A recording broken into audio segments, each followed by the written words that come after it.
The sound of their laughter still echoes in my head 3 months later. Not the kind of laughter you hear at a celebration or when someone tells a good joke. No, this was different. It was the sharp, cutting kind that slices through your chest and leaves you breathless, the kind that says you're nothing. You've always been nothing, and now that he's gone, you're even less than that. Before we jump back in, tell us where you're tuning from, and if this story touches you, make sure you're subscribed, because tomorrow I've saved something extra special for you. I stood there in my black dress, the one I'd bought specifically for Harold's funeral because nothing in my closet seemed appropriate for burying the man I'd shared 42 years with. The fabric was stiff and uncomfortable, scratching against my skin like a reminder that this wasn't really my life anymore. The funeral parlor smelled of lilies and furniture polish, that artificial sweetness that's supposed to comfort, but only makes everything feel more surreal. Harold's family filled the front rows like they owned the place. His brother Marcus sat with his arms crossed, checking his watch every few minutes like he had somewhere more important to be. Harold's sister Janet kept dabbing at her eyes with a tissue, but I could see her scanning the room, counting heads, probably calculating how much the service was costing. And then there were the cousins, the nephews, the distant relatives who hadn't spoken to Harold in years but showed up anyway because, well, that's what you do when someone dies. They whispered among themselves during the service, not even trying to be discreet about it. I caught fragments of their conversations, words that stung worse than any slap. Poor thing. What's she going to do now? Harold always said she couldn't balance a checkbook to save her life. At least there's the life insurance, though I doubt it's much. Each word felt like a small betrayal, not just of me but of the man lying in the casket, just 10 feet away. The worst part wasn't even what they said, it was how they looked at me, like I was already a ghost, fading away now that Harold was gone, like I was just an accessory to his life, something that would need to be packed away with his clothes and golf clubs. When Marcus stood up to give the eulogy, he talked about Harold's business sense, his dedication to family, his love of fishing. He mentioned me exactly once, calling me Harold's devoted wife like that was my entire identity, my only contribution to a marriage that had lasted longer than some of these people had been alive. After the service, they gathered in the church basement for the reception. I watched them pile their plates high with the sandwiches and cookies I'd spent 3 days preparing, the same recipes I'd made for every family gathering for decades. Nobody thanked me for the food, nobody asked how I was holding up. They just ate and talked around me like I wasn't there. That's when it started. The real conversation, the one they'd been holding back during the service. Janet was the first to bring it up, her voice just loud enough for everyone to hear. Well, I suppose we should talk about what happens now. Harold's gone. God rest his soul, and Vera's going to need help figuring things out. Marcus nodded gravely, like he was accepting a tremendous burden. Harold always handled the finances. Vera never had to worry about any of it. He said it like it was a kindness, like Harold had been protecting me from the complicated world of money and investments. What he didn't know, what none of them knew, was that I'd been handling our books for 20 years. Harold had been brilliant at making money, but he was terrible at keeping track of it. I was the one who balanced the accounts, paid the bills, made sure we weren't spending more than we earned. But they didn't see that. They just saw Harold's quiet little wife, the one who made coffee and smiled at their jokes and never caused any trouble. The one who would probably need their help now that her provider was gone. The house is probably too much for her to manage alone, added cousin Robert, a man who'd visited exactly twice in the past decade. All those rooms, all that upkeep, she'd be better off in something smaller, maybe one of those senior communities. They talked about me like I wasn't standing right there, like I was a problem to be solved, a responsibility to be divided up among them. Harold's nephew David suggested I might want to sell the house and move closer to his mother in Florida. Janet thought I should consider assisted living, just to be safe. Marcus wondered aloud if I understood anything about insurance policies or retirement accounts. I stood there with my cup of coffee growing cold in my hands, listening to them plan my life like I was incapable of making my own decisions.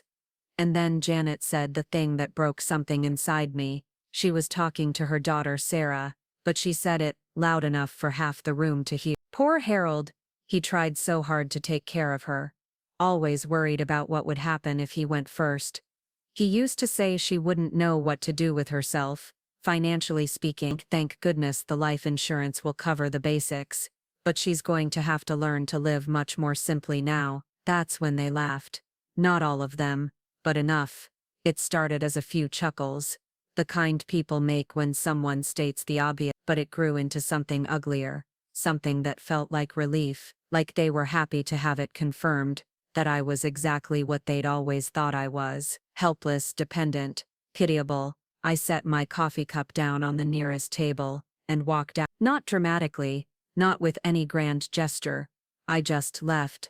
I got in my car and drove home to the empty house that was suddenly too quiet, too full of Harold's absence and their assumptions about my future. That night, I sat in Harold's study, surrounded by the files and folders he'd kept so meticulously organized. Bills in one drawer, insurance papers in another, investment statements, filed by date and type. I knew where everything was because I'd been the one organizing it for years. I'd been the one making sure the property taxes were paid on time, that the utility bills didn't pile up, that our credit cards were paid off every month. I pulled out Harold's will, the one we'd updated just 2 years ago. I'd read it before, of course. We'd gone over it together when the lawyer explained everything. But that night, I read it again, slowly, carefully, looking for something I might have missed, and that's when I saw the addendum that Harold had insisted on, the one that had made me uncomfortable at the time because it seemed so unlike him, the one that mentioned assets I'd never fully understood, investments he'd made that he'd always been vague about when I asked. I thought about their laughter, about the way they'd talked around me like I was already gone. I thought about their plans for my life, their assumptions about my helplessness, their relief at having one less complicated person to deal with. They had no idea what was coming. My name is Vera Mitchell, and until 3 months ago, I was invisible. Not literally, of course, but in all the ways that mattered to the people around me. I was Harold's wife, the woman who stood beside him at family gatherings, with a pleasant smile and a casserole dish. I was the one who remembered everyone's birthdays, who sent thank you notes for wedding gifts, who organized the holiday dinners that everyone attended but no one helped clean up after. For 42 years, I played that role perfectly. I was the supporting character in Harold's story, and I was fine with that, or at least, I thought I was. It's funny how you can convince yourself that being underestimated is the same thing as being content,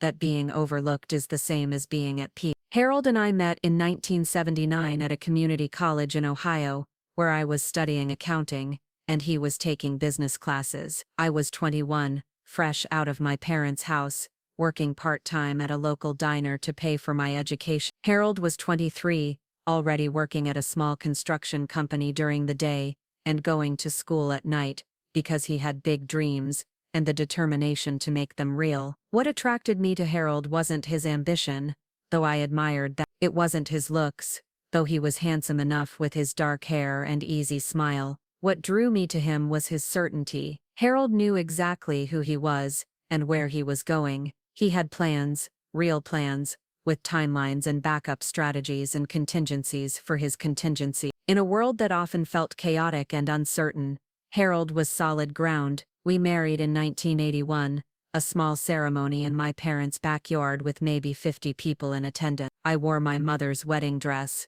altered to fit my smaller frame, and Harold wore a navy suit he'd bought specifically for the occasion. We couldn't afford a honeymoon, so we spent our wedding night in the same apartment Harold had been renting since he started work. It had thin walls and a leaky faucet, but it was ours. I finished my accounting degree 6 months after we married, but Harold had other ideas about my career. We don't need 2 people working full-time, he said, not if we're smart about it. You handle the books for my business ventures, and I'll handle everything else. It seemed reasonable at the time.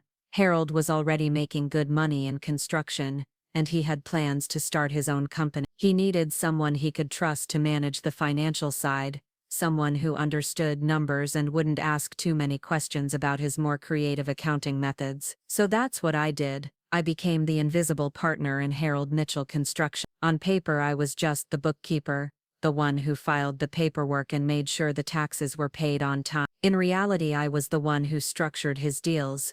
Preparing and narrating this story took us a lot of time. So if you are enjoying it, subscribe to our channel. It means a lot to us.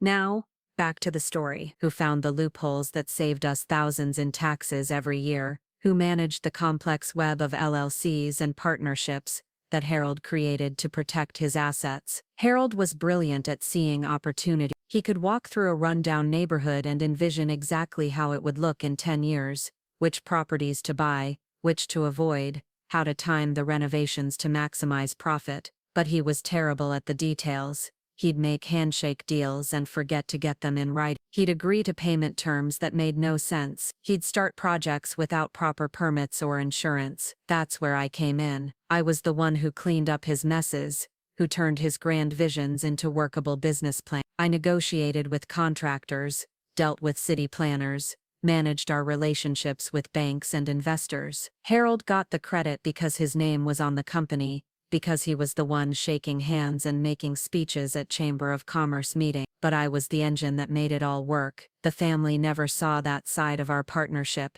When they came to dinner, they saw Harold holding court at the head of the table, telling stories about his latest project while I served the meal and cleared the dishes. They saw him writing checks for their kids' graduation gifts, while I quietly managed the household budget that made those generous gestures possible. They saw the successful businessman and his devoted wife, never suspecting that the wife was the one making sure the business stayed successful. Even Harold sometimes forgot how much I contributed. Not deliberately, I don't think, but success has a way of rewriting history. The longer Harold Mitchell Construction thrived, the more Harold began to believe that he'd built it all himself. He'd talk about his decisions and his strategies, conveniently forgetting the late nights we'd spent together going over contracts and tax implications. I didn't mind, or at least I told myself I did. Marriage is about partnership, about supporting each other's dreams, even when the support goes unrecognized. Harold was a good husband in the ways that mattered to me. He was faithful,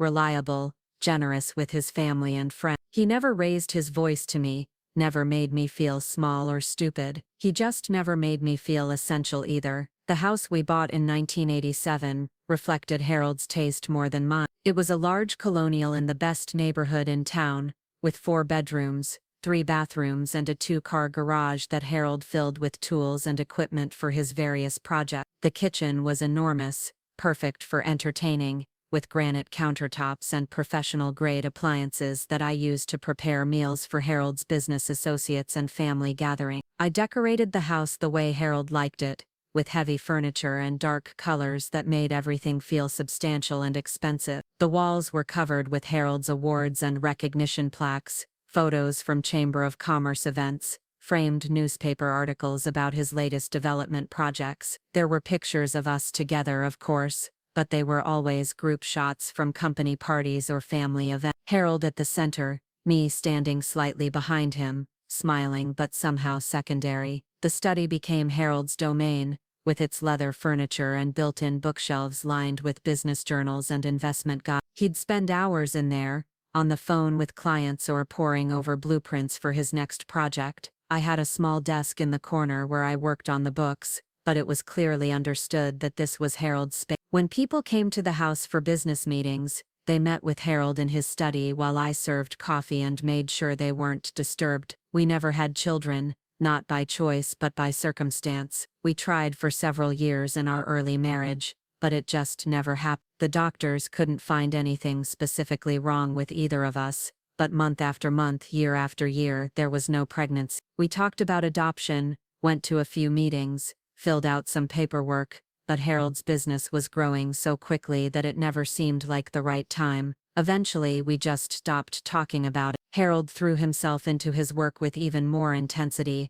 and I focused on supporting him. We told ourselves that we were complete as we were, that we had each other, and that was enough. But I sometimes wondered if Harold mourned the children we never had, the legacy that would have borne his name. I know I did. Without children, Harold's nieces and nephews became our primary family connection. We attended their birthday parties and graduations, their weddings and baby showers. We were the generous aunt and uncle, the ones who could afford to give substantial gifts, because we didn't have our own children to support. Harold loved playing that role, loved being seen as successful enough to help out the younger generation. The family gatherings were always at our house. Christmas dinners for 25 people, Easter brunches that lasted all afternoon, 4th of July barbecues with dozens of relatives sprawled across our backyard. I planned the menus, shopped for the food, prepared everything from scratch while Harold manned the grill and entertained his guests with stories about his latest business triumph. They appreciated the meals, of course. They complimented my cooking and thanked me for hosting, but they never asked how I managed to coordinate such elaborate events, never wondered how I found the time to prepare everything while also managing Harold's business affairs. They just assumed it was what I did, what I was supposed to do, because that's what wives like me always did. After dinner, while I cleaned up the kitchen and loaded the dishwasher, Harold would lead the men into his study to show off his latest acquisition, or discuss his current projects. The women would gather in the living room to talk about their children and their jobs, their husbands' promotions and their vacation plans. I would join them eventually, after the dishes were done, and listen to their conversations without contributing much of my own. They never asked about my work, never seemed curious about what I did, all day while Harold was out running his business empire. If they thought about it at all, I suppose they assumed I spent my time shopping and getting my hair done, living the leisurely life of a successful businessman's wife. They had no idea that I spent my days negotiating contracts, reviewing insurance policies, and managing investment portfolios that would have impressed their own financial advisors. The isolation wasn't complete, of course. I had friends from church, women I met for lunch occasionally, or worked with on various charity committees, but even with them I was Harold's wife first, and Vera second. They knew me as the woman who organized the annual parish fundraiser, who could be counted on to bring a covered dish to any potluck, who never missed a Sunday service. They didn't know about my business degree or my talent for financial analysis, or the hundreds of decisions I made every month that kept Harold's empire running smoothly. I told myself it didn't matter. I told myself that recognition wasn't important, that the work itself was reward enough. I told myself that a good marriage meant supporting your husband's dreams, even when it meant putting your own ambitions aside. And for 42 years I believed all of that was true, but something changed in the months before Harold died. Maybe it was the way he started talking about his legacy, about the empire he'd built and what would happen to it after he was gone. Maybe it was the way he began introducing me to his business associates, as just my wife instead of my partner or even just Vera. Maybe it was the day I overheard him telling his brother Marcus that I'd never really understood the business side of things, that I'd always been more comfortable handling the domestic responsibilities, while he dealt with the real work. I didn't confront Harold about any of it. That wasn't our dynamic. Harold made pronouncements, and I adapted to them. Harold had opinions, and I found ways to work around them. Harold saw the world a certain way, and I learned to see it through his eyes, even when his vision didn't include a clear picture of who I really was. The heart attack came suddenly on a Tuesday morning in March. Harold was in his study, reviewing contracts for a new development project, when he simply collapsed. By the time the paramedics arrived, he was already gone. The doctor said, it was quick, that he probably didn't suffer, but I couldn't help wondering what his last thoughts were. Did he think about me? Did he think about the business? Did he think about all the things he'd meant to say but never had the chance to? The days after Harold's death passed in a blur of funeral arrangements and condolence calls. People brought casseroles and flowers, offered to help with whatever I needed, assured me that Harold was in a better place now. His family stepped in immediately, not to comfort me but to start making decisions about what would happen next. They talked about the business as if it were entirely Harold's creation, about the house as if I were just a temporary resident, about my future as if I were incapable of planning it myself. I let them talk. I nodded when they offered advice, thanked them when they offered help, and kept my own thoughts to myself, because the truth was, I had been planning for this possibility for years, not hoping for it, never that, but preparing for it, in the same methodical way I prepared for everything else in our complicated life. Harold thought he'd protected me by keeping me out of the real business decision. His family thought they needed to protect me from the harsh realities of financial management, but what none of them understood was that I hadn't been protected from anything. I'd been preparing for everything, and now sitting in Harold's study 3 days after his funeral,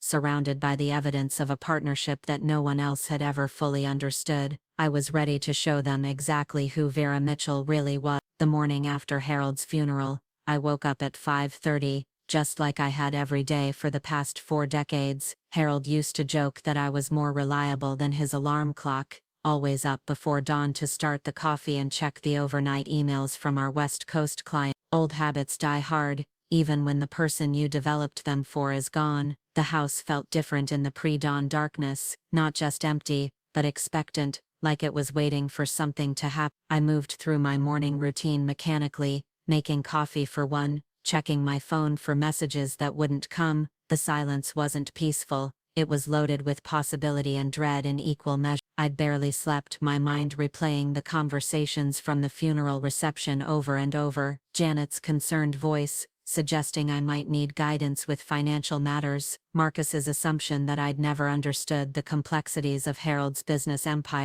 Robert's casual dismissal of my ability to maintain the house on my own. Each memory stung fresh, like reopening a wound that hadn't properly healed, but underneath the hurt was something else, something that had been building since I'd walked out of that church basement. It wasn't anger exactly, though there was certainly some of that. It was more like clarity, the kind that comes when you suddenly see a situation from an entirely different angle. For 42 years I'd allowed these people to see only what they wanted to see. I'd played the role they'd assigned me so well, that even I had sometimes forgotten it was a performance. I poured my coffee and walked into Harold's study, the room where I'd spent countless hours managing the empire that everyone assumed was entirely his creation. The early morning light filtered through the heavy curtains, casting long shadows across the mahogany desk where Harold's papers were still scattered exactly as he'd left them. Contracts for the Riverside Development Project, architectural plans for the new shopping center, correspondence with city planners about zoning variances. Most people would have seen chaos in that arrangement of documents, but I saw the underlying order immediately. Harold had been working on 3 separate deals simultaneously, each one in a different stage of development. The Riverside project was nearly ready for groundbreaking pending final approval from the Environmental Impact Committee. The shopping center was in early negotiations, with 2 potential anchor tenants expressing serious interest. The downtown renovation proposal was still in the conceptual phase, waiting for Harold to present it to the City Planning Commission next month. I sat down at Harold's desk, not in the small chair I usually occupied in the corner, but in his leather executive chair that had cost more than some people's cars. It felt strange at first, presumptuous, like I was trespassing in a space that wasn't meant for me. But as I began sorting through the papers, organizing them into logical groupings, the feeling of displacement faded. This wasn't Harold's office anymore, it was mine. The first thing I did was call Harold's attorney, William Brennan, a man I'd known for over 15 years, but who had always treated me like a pleasant accessory to Harold's business dealing. When his secretary put me through,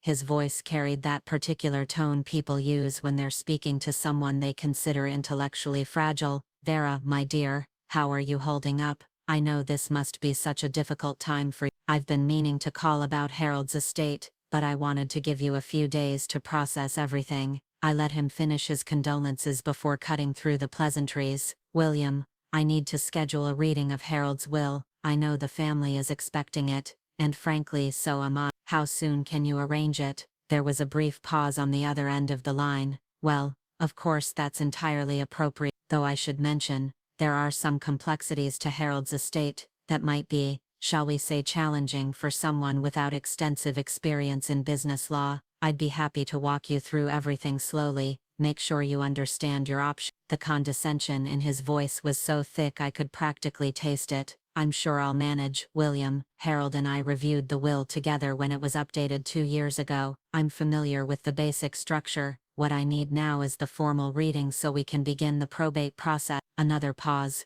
longer this time. "Yes, well certainly, let me check my calendar." Would Friday afternoon work for you? Say 2 o'clock. I'll contact the other beneficiaries and make sure they can attend. After I hung up, I spent the rest of the morning going through Harold's files more systematically. I wasn't looking for anything specific, just reacquainting myself with the scope of what we'd built together. The construction company was just the most visible part of our holding. Over the years, we'd diversified into real estate investment, property management, and development consulting. We owned commercial buildings in 3 different cities, residential rental properties in 2 states, and had minority stakes in several other construction firms. The numbers were substantial, more substantial than even I had realized. Harold had always been good at compartmentalizing information, keeping different aspects of the business separate even from me. I'd known about most of our holdings individually, but seeing them all laid out together painted a picture of wealth that was frankly staggering. But it wasn't until I opened Harold's personal safe that I discovered just how much I didn't know. The safe was hidden behind a false panel in the bookshelf, so well concealed that I'd only learned about it by accident 3 years earlier when Harold had needed to retrieve some documents quickly. He'd given me the combination then, telling me it was where he kept our important papers in case of emergency. I'd assumed it contained things like our birth certificates, insurance policies, maybe some cash for emergencies. What I found inside was far more complex. There were indeed insurance policies, but not just the standard life insurance policy that Harold's family had been discussing. There were multiple policies, with different companies, totaling amounts that made my hands shake as I read the number. There were investment account statements from firms I'd never heard of, showing balances that defied logic.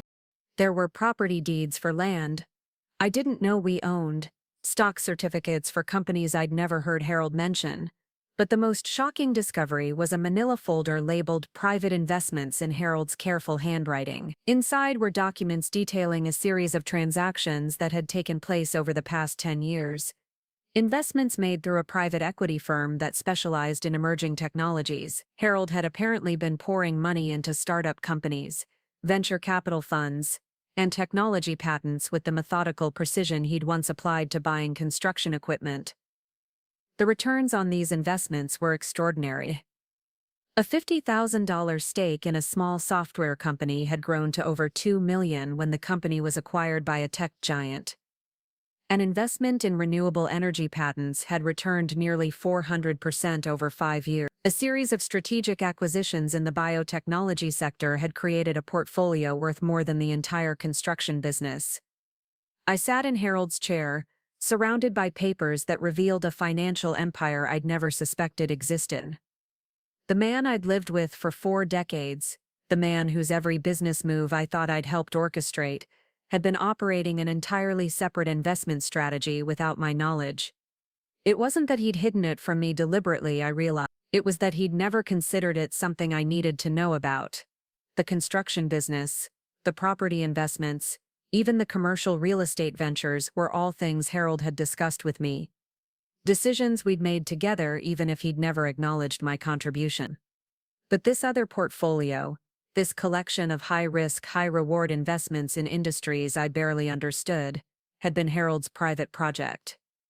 His way of building wealth beyond what our traditional business ventures could provide.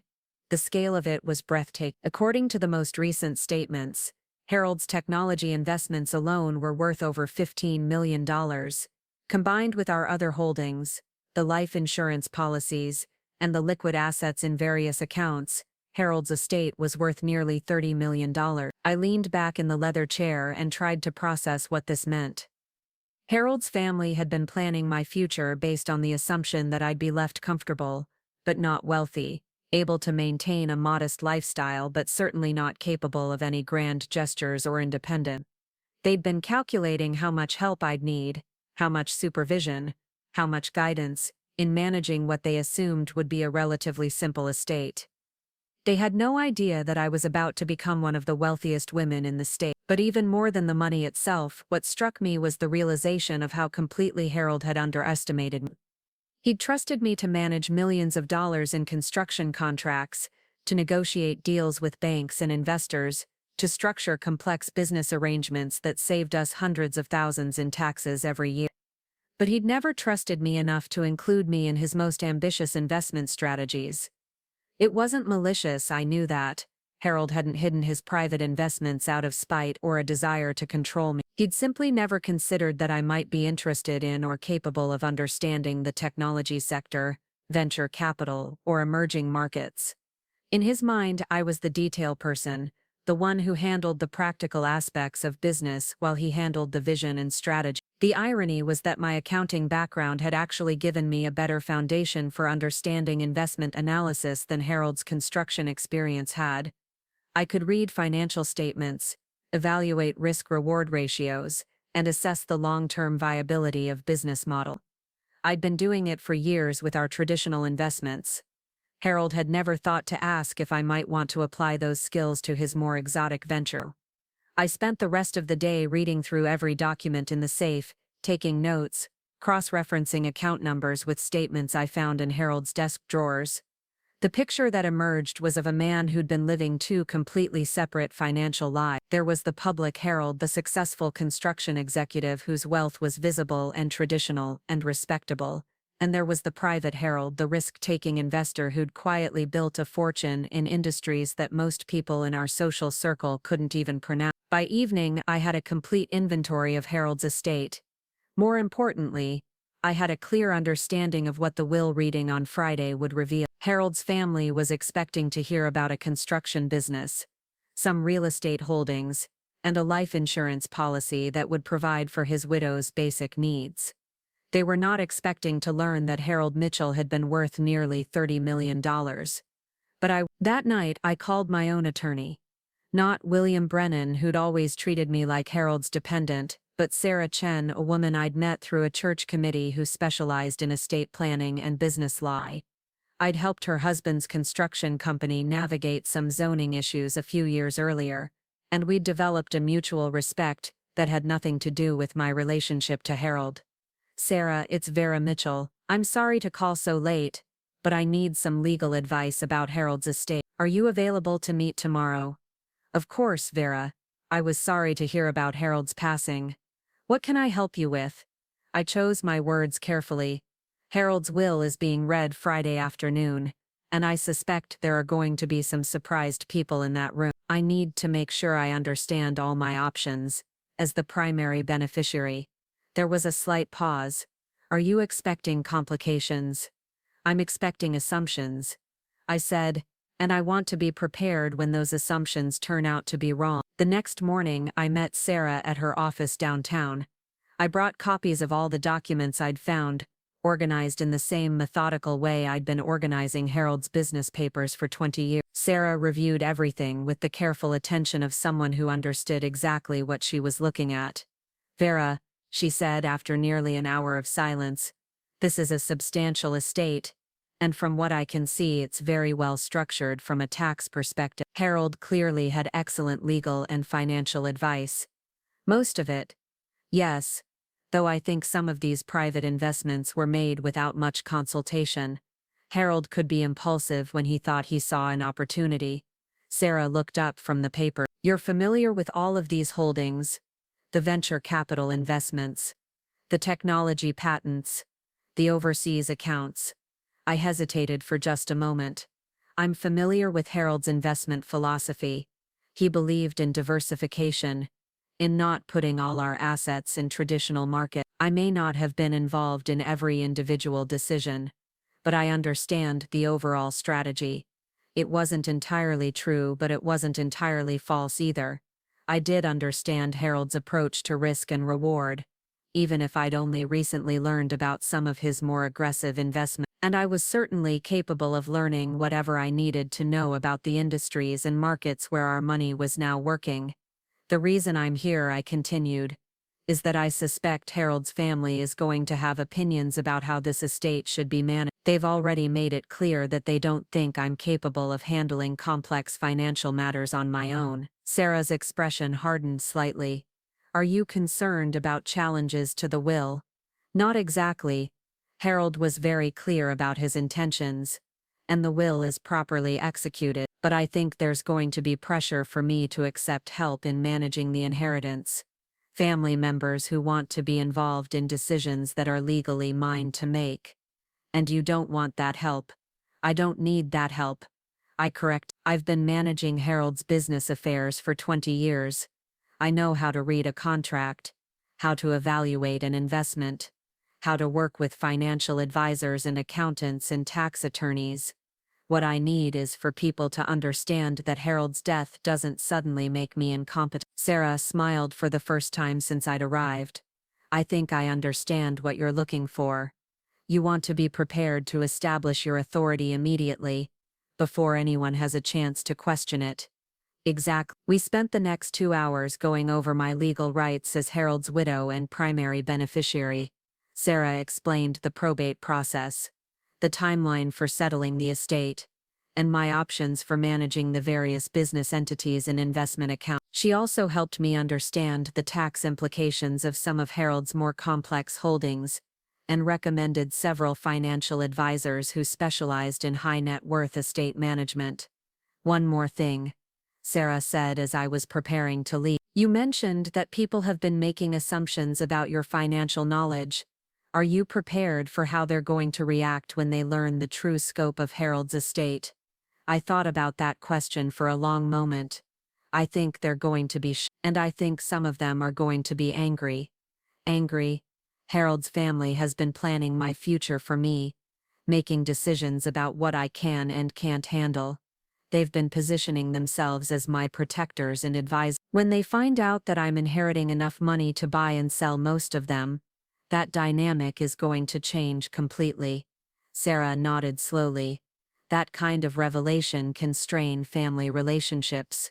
Are you prepared for that possibility? Sarah, for 42 years I've been the woman who smiled and nodded while other people made assumptions about my capabilities. I've been the supportive wife who never corrected anyone when they underestimated my contribution. I've been the gracious hostess who served dinner while the men discussed business as if I weren't in the room. I stood up and gathered my papers. Harold's gone now, and I'm done being underestimated. The rest of the week passed slowly. I went through the motions of widowhood, accepting casseroles and condolence calls, responding to the dozens of sympathy cards that arrived daily. But underneath the appropriate grief and gratitude, I was preparing for Friday afternoon with the kind of careful planning I'd once applied to Harold's most complex business deal. I chose my outfit deliberately, a navy blue suit that was professional without being flashy, paired with the pearl necklace Harold had given me for our 20th anniversary. I wanted to look like exactly what I was, a competent woman who had dressed appropriately for an important business meeting. Not Harold's grieving widow seeking guidance, but the primary beneficiary of a substantial estate preparing to take control of her inheritance. I arrived at William Brennan's office exactly on time. The rest of Harold's family was already there, arranged around the conference table like they were attending a board meeting. Marcus sat at one end, flanked by his wife Patricia and their adult son David. Janet had claimed the seat directly across from William's chair, with her daughter Sarah beside her. Robert and his wife Linda completed the group, along with Harold's nephew Thomas and his wife Jennifer. They all looked appropriately somber, dressed in the kind of conservative clothing that conveyed respect for the deceased and seriousness about the business at hand. But I could see the underlying tension in their posture, the way they avoided making eye contact with each other, the careful positioning that suggested they'd already been discussing their expectations among themselves. William greeted me with exaggerated sympathy, helping me to the chair beside his desk as if I might collapse without assistance. Vera, my dear, thank you for coming. I know this must be terribly difficult for you. I sat down calmly and placed my purse on the floor beside my chair. I appreciate everyone being here. I know Harold would have wanted his family to understand his final wishes. William cleared his throat and opened the leather folder in front of him. Before we begin, I want everyone to understand that this is a formal legal proceeding. Harold's will is a complex document, and there are significant assets involved. I'll read through the primary provisions, but I suspect there will be questions afterward. He began with the standard legal language, the formal declarations about Harold's mental state, and the revocation of all previous wills. The family listened politely, but I could see their impatience growing. They wanted to get to the substance, to learn exactly what Harold had left and how it would be distributed. The first specific bequest was to the church, $50,000 for the building renovation fund. There were murmurs of approval around the table. Harold had always been generous with religious charities, and the amount was substantial enough to be impressive without being shocking. Next came the family bequests, $25,000 each to Marcus, Janet, and Robert, $15,000 each to the nieces and nephews, $10,000 to various cousins and more distant relatives. Again, the amounts were generous but not surprising. Harold had always taken care of his family at Christmas and birthdays. It made sense that he'd continue that generosity after his death, but I noticed something that the others missed. The total of all these bequests was less than $200,000. For a man who'd owned a successful construction company and lived in a $500,000 house, it seemed almost modest. Harold's family was pleased with their inheritances, but they weren't impressed by the overall scope of what they were hearing. That was when William's tone changed slightly, becoming more formal and careful. The remainder of Harold's estate, including all business interests, real property, investment accounts, insurance proceeds, and personal assets, is left entirely to his wife, Vera Mitchell, with no restrictions or limitations on her authority to manage, sell, or distribute these assets as she sees fit. The room fell silent. I watched the faces around the table as they processed what they'd just heard. Harold hadn't left me a comfortable nest egg or a reasonable provision for my remaining years. He'd left me everything else. The vast majority of an estate, whose true value none of them had suspected. Marcus was the first to speak. "William, what exactly does remainder of the estate mean in dollar terms?" William glanced at me before answering. "The estate is still being appraised, but the preliminary valuation suggests total assets of approximately $29 million. After taxes, charitable bequests, and administrative costs, Mrs. Mitchell will inherit somewhere in the neighborhood of $26 million. The silence that followed was profound. I watched Janet's mouth fall open, saw Patricia grip Marcus's arm so tightly her knuckles went white. David and Sarah exchanged glances that spoke volumes about conversations they'd apparently had about their expected inheritances. Robert looked like he'd been punched in the stomach. "I'm sorry," Thomas said finally. "Did you say $29 million? That's correct." Harold's business holdings were far more extensive than most people realized. In addition to Mitchell Construction, he owned significant real estate investments, had substantial holdings in various technology and biotechnology companies, and maintained multiple insurance policies with considerable face values. Janet found her voice first. "We had no idea Harold was worth so much money. He never said anything about technology investments or multiple insurance policies." William looked at me again, and I realized he was waiting for me to respond. For 42 years I'd let other people answer questions about Harold's business. Now, for the first time, all eyes were on me. "Harold believed in diversification," I said calmly. "He didn't put all our assets in the construction business because he understood that no single industry is immune to economic changes. The technology investments were his way of positioning us for long-term growth." Marcus leaned forward. "You knew about these investments?" "Of course I knew about them. I helped Harold research several of the companies he invested in. I reviewed the due diligence reports, analyzed the financial projections, assessed the risk factors. It wasn't entirely true, but it wasn't entirely false either. I had done all those things for Harold's traditional investments. The technology portfolio had been his private project, but I understood the principles involved." "But Harold always said," Patricia began, then stopped herself. "What did Harold always say?" I asked, my voice pleasant but firm. She looked around the table for support before continuing. "He always said you weren't really involved in the business side of things, that you handled the household while he handled the investments." I smiled. The same polite smile I'd been wearing to family gatherings for 4 decades. "Harold handled the public face of our business relationships. I handled the analysis and implementation. It was a very effective partnership." The room fell silent again. As everyone absorbed this information, I could see them recalculating everything they thought they knew about Harold's marriage, about my role in his success, about my capability to manage the inheritance they'd just learned about. William continued reading the will, covering the technical details about estate administration and tax planning. But no one was really listening anymore. They were all trying to process the magnitude of what they'd just learned, and what it meant for their assumptions about my future. When the reading was finished, Marcus was the first to offer his thoughts. Vera, this is obviously a tremendous responsibility. Harold's built something extraordinary, and you'll want to make sure it's properly managed. I know some excellent financial advisors who specialize in this kind of wealth management. That's very thoughtful of you, Marcus. But I already have advisors. Sarah Chen has been helping me understand the estate planning implications, and I'll be interviewing investment managers next week. Janet looked surprised.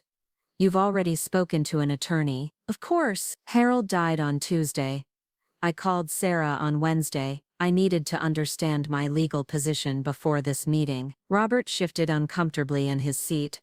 It's just that this is such a complex situation. There are tax implications, investment strategies, business operations to consider. Harold spent his entire career building this wealth. You'll want to be very careful about any major decisions. I stood up slowly, gathering my purse and the copy of the will that William had given me. You're absolutely right, Robert. This is a complex situation, and I do need to be careful about major decisions. That's why I've been preparing for this possibility for years. The truth was, I'd been preparing for this possibility since the day Harold and I got married. Not hoping for his death. Never that. But understanding that in any partnership, either person might have to carry on alone. I'd insisted on understanding every aspect of our financial life, not because I was planning to take over, but because I believed that true partnership meant true knowledge. Now, as I looked around the table at Harold's family, I realized that my preparation was about to be tested in ways I'd never anticipated. They'd been planning to guide me through widowhood, to help me navigate the complexities of inheriting a modest but comfortable estate. Instead, they were confronting the reality that I'd just become one of the most financially powerful people in their lives. The dynamic in the room had shifted completely in the span of 30 minutes. I was no longer the fragile widow in need of protection and guidance. I was the beneficiary of an estate worth nearly $30 million. And that changed everything. As I walked toward the door, I heard Marcus call out behind me, Vera, we should get together soon to discuss how the family can support you through this transition. I turned back and smiled. That's very kind, Marcus, but I think I'll be fine managing the transition on my own. And for the first time in 42 years, I meant it. The phone started ringing at 7 the next morning. Not the gentle chime of my landline, but the insistent buzzing of my cell phone, followed immediately by the house phone. Then the cell again. I let them ring while I made my coffee and read the morning paper. The same routine I'd maintained for decades. The urgency in those repeated calls told me everything I needed to know about how Harold's family had spent their evening. Marcus was the first to leave a voicemail. His voice carried the careful tone of someone trying to sound casual while discussing something monumentally important. Vera, it's Marcus. Patricia and I were talking last night about the will reading, and we think it would be helpful if we could sit down together soon. There's a lot to discuss about Harold's business interest, and we want to make sure you have all the support you need. Call me back when you get this. Janet's message was more direct. Vera, honey, I'm so worried about you after yesterday. This is such an enormous responsibility, and I know Harold would want us to help you through it. Why don't you come to dinner Sunday? We can talk about everything as a family. Robert's voicemail was the most revealing. His voice was tight, controlled, like he was reading from notes he'd prepared.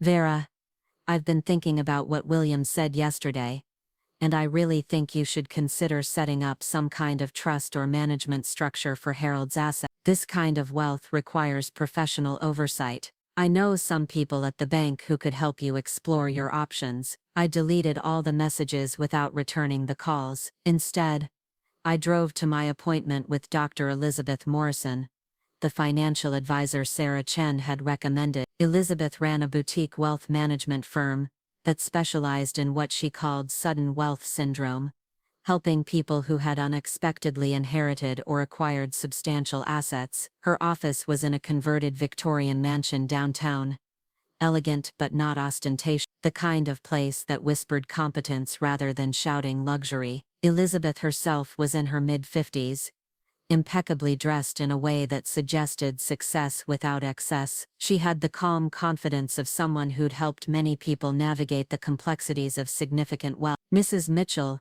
thank you for coming in." Sarah Chen spoke very highly of you when she made the referral. She mentioned that you've recently inherited a substantial estate and are looking for guidance on management strategy. I settled into the leather chair across from her desk and opened the portfolio I'd prepared. "Dr. Morrison, I want to be clear about my situation from the beginning. I haven't suddenly inherited wealth that I don't understand. I've been managing my late husband's business affairs for 20 years. What I need is someone who can help me optimize our investment strategies and ensure that I'm taking advantage of all available tax planning opportunities." Elizabeth's eyebrows rose slightly. "I see. That's refreshing. Actually, many of my clients come to me feeling overwhelmed by their new financial responsibilities. May I ask about your background?" "I have a degree in accounting from Ohio State. For the past 2 decades, I've been the financial manager for Mitchell Construction and our various related business interests. I've negotiated contracts worth millions of dollars, structured complex real estate transactions, and managed investment portfolios across multiple asset classes." I handed her a summary I'd prepared of Harold's estate, organized by category and including my preliminary analysis of each holding. Elizabeth reviewed it carefully, occasionally making notes in the margins. "This is very thorough," she said after several minutes. "And you're right that this portfolio requires optimization rather than basic education. I can see several opportunities for tax loss harvesting in the technology holdings, and the real estate investments could benefit from some restructure." We spent the next 2 hours going through each major asset category. Elizabeth explained advanced strategies I hadn't considered, like charitable remainder trusts and qualified personal residence trusts. She recommended tax attorneys who specialized in high net worth estate planning and suggested investment managers who could handle the more sophisticated portions of Harold's technology portfolio. "One thing I should mention," Elizabeth said as our meeting was winding down, "is that wealth of this magnitude often changes family dynamics in unexpected ways. People who've never thought of you as financially powerful may have strong opinions about how you should manage your inheritance." I smiled. "I'm already experiencing that phenomenon. Dr. Morrison, Harold's family seems to believe I need extensive guidance and oversight. And how do you plan to handle those expectations?" "By demonstrating that their concerns are unfounded." That afternoon, I called my first family meeting in 42 years of marriage. Not the casual Sunday dinners where I served food and listened to other people's conversations, but a formal business meeting where I would set the agenda and control the discussion. I sent the same message to Marcus, Janet, and Robert. "I'd like to meet with you tomorrow at 2 o'clock to discuss Harold's estate and my plans for managing it. Please come to the house prepared to ask any questions you might have about my financial capabilities or intentions." Marcus called back within an hour. "Vera, of course we'll be there, but I think you should know that we've all been talking, and we're concerned about the pressure you must be feeling. $29 million is a tremendous responsibility." "Yes, it is. That's why I want to make sure everyone understands how I intend to handle that responsibility." Saturday evening, I prepared for the meeting with the same methodical attention I'd once applied to Harold's most important business presentation. I gathered financial statements, organized charts showing our asset allocation, and prepared a comprehensive overview of my management plans. I arranged the dining room like a conference room, with copies of relevant documents at each place setting, and a projection screen at the head of the table. I also made a decision about my appearance that was small but significant. Instead of the conservative dresses and understated jewelry I'd worn to every family gathering for decades, I chose a charcoal gray business suit and the diamond tennis bracelet Harold had given me for our 25th anniversary. I wanted to look like what I was, a successful businesswoman preparing to discuss a substantial financial portfolio. They arrived together, which told me they'd coordinated their approach in advance. Marcus carried a leather briefcase that probably contained research he'd done on wealth management firms. Janet brought a notepad and the kind of determined expression she wore when organizing church fundraiser. Robert had printed materials from what looked like bank brochures about trust services. I served coffee and pastries, the same hospitality I'd provided at hundreds of family gatherings. But instead of retreating to the kitchen afterward, I took my place at the head of the table and opened my presentation materials. Thank you all for coming. I know yesterday's will reading was surprising for everyone, and I want to address any concerns you might have about my ability to manage Harold's estate appropriately. Marcus cleared his throat. Vera, we're not questioning your ability. We're just concerned about the magnitude of the responsibility.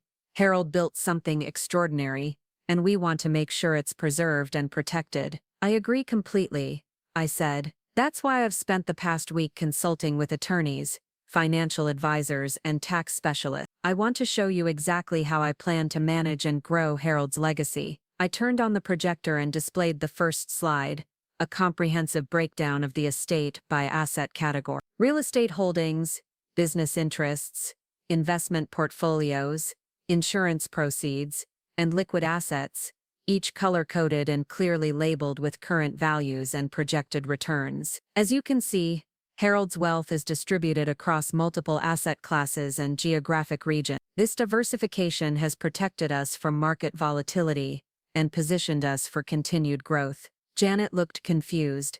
Vera, how do you know all this? Harold never mentioned technology investments or overseas accounts. Harold and I discussed our investment strategy regularly. He preferred to handle the public relationships with clients and contractors, while I managed the financial analysis and planning. It was an effective division of responsibilities. I clicked to the next slide, showing our 5-year performance history compared to relevant market benchmarks. Our technology investments have outperformed the Nasdaq by an average of 12% annually. Our real estate holdings have appreciated at nearly twice the rate of the regional market. Our international diversification has protected us from currency fluctuations and domestic economic downturns. Robert was studying the numbers intently. These returns are impressive, but surely Harold was working with professional money managers. For some investments, yeah, but Harold and I made the strategic allocation decisions together. We determined how much to invest in each sector, which markets to enter or exit,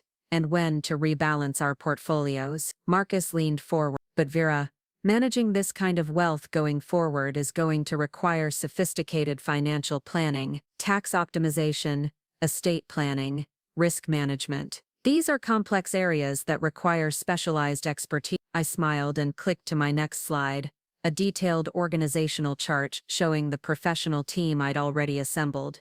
You're absolutely right, Marcus. That's why I've retained Elizabeth Morrison as my primary wealth manager, Sarah Chen for ongoing legal counsel, and Davidson and Associates for tax planning and preparation. I've also engaged Thompson Risk Management for insurance analysis and Miller and Company for investment research. The room fell silent as they absorbed what they were seeing. This wasn't a confused widow asking for help understanding her inheritance. This was a competent businesswoman who'd already taken control of a complex financial situation. Janet was the first to speak. When did you have time to set all this up? Harold just died a week ago. I've been preparing for this possibility for years, Janet. Not hoping for Harold's death, but understanding that either of us might need to manage our affairs alone someday. I've known these professionals for years through various business relationships. But the technology investments, Robert insisted. Harold never talked about those. How could you have been involved in decisions about companies and industries he never mentioned? This was the moment I'd been preparing for. The test of whether I could maintain the narrative I'd constructed about my role in Harold's investment decision. The truth was that Harold had made most of his technology investments without consulting me, pursuing opportunities through professional networks I hadn't been part of. But I understood the principles behind those decisions, and I was certainly capable of managing the resulting portfolio. Harold believed in keeping different aspects of our investment strategy compartmentalized, I said carefully. He worried that discussing every potential opportunity might create anxiety or disagreement, so he preferred to research emerging markets independently and then present me with fully developed proposals. It was true enough to be believable, and it positioned me as an informed participant rather than an excluded spouse. Marcus shifted uncomfortably. That's all very impressive, Vera, but don't you think it would be wise to get a second opinion on some of these decisions? Maybe bring in a family member who could provide additional oversight. I turned off the projector and looked directly at him.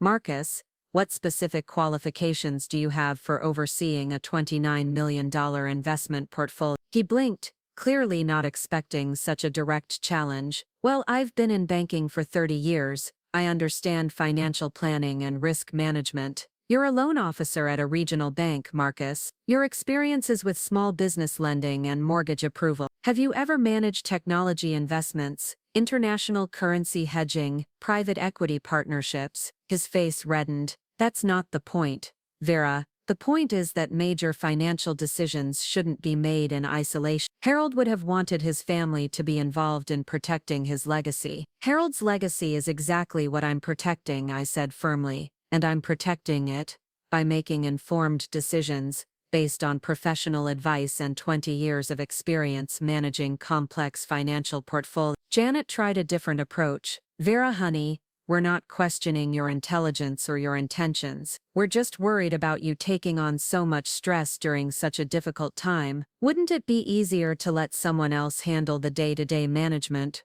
while you focus on grief? Janet, I've been grieving Harold for a week. I'll continue grieving him for the rest of my life, but that doesn't mean I'm incapable of making rational business decisions or managing my own financial affairs. I stood up and walked to the sideboard, where I'd placed copies of Harold's will and the estate inventory. Let me remind you what Harold's will actually says. He left me complete authority over his estate, with no restrictions or limitations on my decision-making power. He didn't establish a trust with family oversight. He didn't name co-executors or advisory committees. He left everything to me because he trusted my judgment. Robert made one more attempt. But surely you can see the wisdom of getting input from people who care about you and Harold's memory. We're not trying to control your decisions, just offer guidance and support. I returned to my chair and looked around the table at these three people who'd spent their entire adult lives underestimating me. I appreciate your concern and I value your love for Harold, but I need you to understand something very clearly. I don't need your guidance, I don't need your oversight, and I don't need your protection. The silence that followed was profound. For 42 years these conversations had followed a predictable pattern. Harold's family would express opinions about business or financial matters, and I would listen politely while they assumed I didn't understand the complexities they were discussing. Now, for the first time, I was establishing myself as the person with the most knowledge, the most authority, and the most right to make decisions. Marcus tried once more. Vera, we're just trying to help. Harold was our brother and we want to make sure his hard work isn't mismanaged. The word hung in the air like an accusation. Mismanaged. The implication was clear. They didn't trust me to handle Harold's legacy competently. I smiled. The same pleasant expression I'd worn to hundreds of family dinners. Marcus, Harold's net worth when we married in 1981 was approximately $50,000. His net worth at the time of his death was $29 million. That represents an annualized return of over 16% for 42 years, significantly outperforming every major market index. I paused to let that information sink in. Harold didn't build his wealth in isolation. He built it in partnership with me, using strategies we developed together and decisions we made collaboratively. I didn't just watch Harold create this empire, I helped create it. Janet looked genuinely confused. But Harold always said you weren't involved in the business side of things. Harold said I wasn't involved in the public-facing aspects of our business relationships. He handled client meetings and industry events because he enjoyed that kind of networking. I handled financial analysis and strategic planning because I was good at it. It was a division of labor that played to our individual strengths. Robert was reviewing the documents I'd provided, his expression growing more troubled as he absorbed the scope of what he was seeing. Vera, even if you understand Harold's existing investments, surely you recognize that managing wealth of this magnitude requires ongoing professional oversight. The tax implications alone. Robert, I've already scheduled meetings with 3 different tax attorneys to ensure we're optimizing our liability under the current tax code. I've also retained a firm that specializes in international tax planning to review our overseas holding. I gathered my presentation materials and stood up. I called this meeting because I wanted you to understand that I'm not the helpless widow you seem to think I am. I'm a competent businesswoman who's taking control of assets I helped accumulate over 4 decades of marriage. Marcus stood as well, his briefcase still unopened. Vera, you're obviously more knowledgeable than we realized, but that doesn't change the fact that you're dealing with an enormous amount of stress and responsibility. We just want to help. I understand that, Mark, and I appreciate your concern, but what I need from Harold's family isn't financial advice or business oversight. What I need is for you to trust that Harold knew what he was doing when he left me complete control of his estate. They left shortly afterward, taking their unused research materials and their well-intentioned concerns. I watched from the front window as they stood in my driveway for several minutes, clearly debriefing about what they'd just experienced. Marcus gestured emphatically while Janet shook her head. Robert kept looking back at the house like he was trying to solve a puzzle.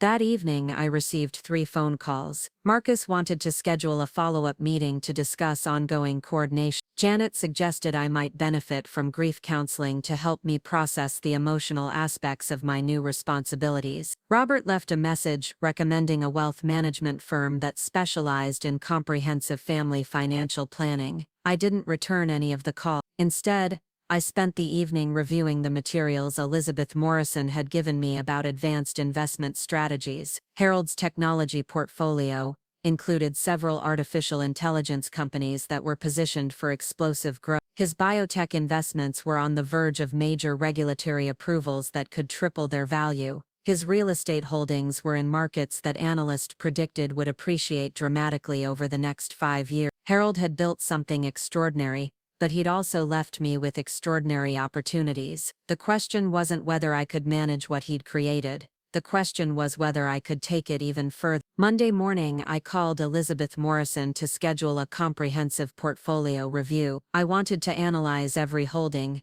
evaluate every strategy, and identify every opportunity for optimization. I was done being underestimated, done being treated like a dependent rather than a partner. Dr. Morrison, it's Vera Mitchell. I'd like to schedule an intensive planning session to review my entire portfolio and develop a 5-year growth strategy. Of course, Mrs. Mitchell. How extensive a review are you thinking? I want to examine every investment, every allocation, every opportunity for improvement. I want to understand not just what Harold built, but what we can build next. There was a pause on the other end of the line. That's quite ambitious, Mrs. Mitchell. Are you thinking of making major changes to your investment strategy? I looked around Harold's study, at the awards and photographs that documented his public success, but I was thinking about the hidden investments, the private strategies, the risk-taking that had generated most of our wealth. Harold had been conservative in public and aggressive in private. Now it was my turn to find my own balance between caution and opportunity. Dr. Morrison, for 42 years I've been the conservative partner in our financial relationship. I've been the one urging caution, recommending diversification, suggesting we protect what we'd already built. Harold was the one pushing for growth, taking calculated risks, pursuing opportunities others wouldn't consider. I paused, feeling the weight of what I was about to say. Now I'm the only partner left, and I think it's time for me to embrace some of Harold's appetite for strategic risk-taking. That afternoon I received a call from William Brennan, Harold's attorney. His tone was different from the condescending sympathy he'd shown during the will read. Now he sounded cautious, almost deferential. Vera, I've been contacted by several of Harold's family members. They've expressed some concerns about the transition of estate management, and they've asked me to recommend some additional oversight structures. What kind of oversight structure? Well, things like family advisory committees, or perhaps a trust arrangement that would provide additional guidance for major financial decisions. I set down the investment analysis I'd been reviewing and gave William my full attention. William, Harold's will was very specific about leaving me complete authority over his estate. Are you suggesting that his clearly stated wishes should be overridden? No, of course not. But Harold's family is concerned about the magnitude of the responsibility you're taking on, and they think some additional support might be beneficial. Beneficial for whom, William? There was a long pause. I'm sorry. I'm asking whether these proposed oversight structures would be beneficial for me, or beneficial for Harold's family members. who seem uncomfortable with my level of authority. Another pause, longer this time. Vera, I think everyone just wants to make sure Harold's legacy is properly protected. Harold's legacy is my legacy, William. We built this wealth together over 42 years of marriage. I don't need protection from my own financial decisions. After I hung up, I realized that this conversation was just the beginning. Harold's family had been shocked by the magnitude of his estate, but they'd been even more shocked by my competence in managing it. They'd expected to find a confused widow grateful for their guide. Instead, they'd found a capable businesswoman who didn't need their help. That realization was going to change everything about our family relationships. For decades, I'd been the accommodating sister-in-law, who deferred to their opinions and accepted their advice. Now I was the family matriarch, the one with the most resources and the most power to make decisions that affected everyone. They weren't going to adjust to that change easily, and frankly, I wasn't sure I wanted them to. For the first time in my adult life, I had the financial independence to be exactly who I wanted to be, without compromise or accommodation or consideration for other people's expectations. The question was, who did I want to be? That evening I sat in Harold's study surrounded by financial statements and investment reports, but I was thinking about something much more fundamental. For 42 years I'd defined myself in relation to other people. I was Harold's wife, the church committee member, the helpful sister-in-law, the reliable neighbor. I'd been so busy supporting other people's ambitions that I'd never really considered what my own ambitions might be. Now, with $26 million and complete freedom to make my own choices, I had the opportunity to discover who Vera Mitchell could become when she wasn't trying to meet anyone else's expectations. It was terrifying and exhilarating at the same time. I thought about Elizabeth Morrison's question about making major changes to my investment strategy. The truth was, I wasn't just thinking about changing how I managed money, I was thinking about changing how I managed my entire life. Harold had been the public face of our partnership, but I'd been the analytical mind behind most of our major decisions. Now I could be both the public face and the analytical mind. I could pursue opportunities that interested me, support causes I cared about, and build relationships based on mutual respect rather than familial obligation. I could stop being the woman who smiled and nodded while other people made assumptions about her capability. I could start being the woman who made her own assumptions and let other people adjust to them. The phone rang again. Janet's name appeared on the caller ID. I let it go to voicemail, along with the 2 other calls that followed in the next hour. Tomorrow I would begin the process of establishing my new identity as a wealthy, independent woman. Tonight I wanted to sit quietly in the space where Harold and I had planned our future together, and imagine what my future might look like now that I was planning it alone. For the first time since Harold's death, I felt something that wasn't grief or shock or determination. I felt anticipation, the kind of excitement that comes with realizing you're about to embark on an adventure you've never allowed yourself to imagine. Harold's family thought they needed to protect me from the complexities of wealth and independence. They had no idea that what they were really protecting me from was the chance to discover exactly how powerful I could become when I stopped letting other people define my limitations. That discovery was going to surprise all of us. The first sign that Harold's family wasn't going to accept my independence quietly came on a Tuesday morning 3 weeks after our dining room confrontation. I was reviewing quarterly reports from our biotechnology investments when my doorbell rang. Through the front window, I could see Marcus standing on my porch with 2 people I didn't recognize. A woman in an expensive suit carrying a leather portfolio, and a man who looked like he'd stepped out of a corporate boardroom. I opened the door, but didn't invite them in. "Marcus, this is unexpected. I don't recall scheduling a meeting." His smile was strained, the kind people wear when they're about to deliver unwelcome news. "Vera, I hope you don't mind the surprise visit. I wanted you to meet Catherine Walsh from Premier Wealth Management and David Chen from Northeastern Trust Company. They've both expressed interest in discussing your financial situation." The woman stepped forward with the aggressive confidence of someone accustomed to being the smartest person in the room. "Mrs. Mitchell, I'm Catherine Walsh. Marcus has told me about your recent inheritance, and I believe my firm could provide valuable guidance during this transition period. I looked past her to Marcus, whose discomfort was becoming more obvious by the moment. Marcus, did you share details about Harold's estate with these people? Just general information, he said quickly. I thought it might be helpful for you to explore all your options for professional management. Without consulting me first. Well, I didn't want to bother you with preliminary discussions. I thought if they seemed like good candidates, then we could arrange a proper meeting. David Chen cleared his throat. Mrs. Mitchell, if I may, managing an estate of this magnitude requires specialized expertise. Many people in your situation find that family input can be invaluable in making these important decisions. I studied his face, noting the patronizing undertone that suggested he'd already been briefed on what Marcus perceived as my limitations. Mr. Chen, what exactly do you understand my situation to be?